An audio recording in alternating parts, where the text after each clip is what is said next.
dans une circonstance particulière, c'est que nous sommes sous-occupés par les agresseurs de la République, par certains ennemis de la République, entre autres Nanga, entre autres Kabila aujourd'hui, qui se pointe comme un ennemi de la République. Donc ici, il ne faudrait pas dire que le gouvernement... Alors le pays n'est pas dirigé sur l'ensemble... S'il vous plaît, nous avons un problème. Il y a un problème, il y a un fait qui se pose. Nous avons un problème. C'est une réalité qu'il ne faudrait pas nier. Nous sommes sous-occupés. Il y a certains coins, une portion, une petite portion, au regard de la globalité, une petite portion de la République. Et comment on y est arrivé? Comment on y est arrivé? Ces personnes qui sont des agresseurs collaborent avec certaines personnes qui sont en interne, collaborent avec certaines personnes.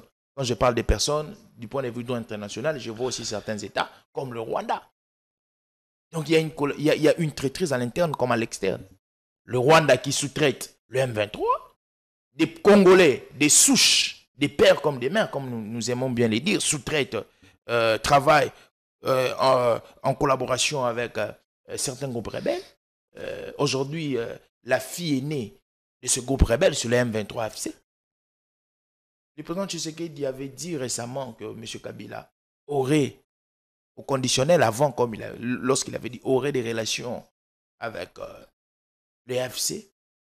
On a dit, mais Tshisekedi aime tirer bleu partout, Tshisekedi aime voir, Tshisekedi... Ouais. Plus après... En tant qu'ancien chef de l'État, il a des relations avec tout le monde. Hein? Non. Même avec Tshisekedi. On doit avoir des relations propres. Monsieur Gédéon, vous êtes un homme... Alors définissez quelle nature de relation qu'il entretient avec ses rebelles. Je connais, vous êtes un homme marié, un homme sincère, un homme fidèle. Si je vous vois dans un bistrot avec une femme dans de mauvaises postures, j'aurai une très mauvaise image de vous. Parce que M. Gédéon ne peut pas se permettre d'avoir une autre femme en dehors de son mariage. Parce que vous êtes dans l'illégalité. Même nos propres sens peuvent nous tromper. Nous avions... Non. Bon, vous pouvez avoir l'impression de voir de l'eau à quelques mètres de vous, mais c'est du mirage. Vous avez vu, notez-vous, les communications de Kabila. Il a fait 3 communications de suite, avant qu'il atterrisse à Goma. En Namibie, il a fait 2 communications en Afrique du Sud, sans pourtant citer les pays agresseurs. Il va plus loin pour dire que le M23 et l'AFC, c'est une inspiration rwandaise et c'est une inspiration congolaise. Monsieur Kabila, personne n'interdisait de revenir ici au Congo. Il va réformer. Vous voulez bien, restructuration. Avant que mon ami, les néo-kabilistes, atterrissent au PPRD, vous savez qu'il a restructuré le PPRD au Kenya. Qu'est-ce qui interdisait à Kabila de venir ici, à Kinshasa?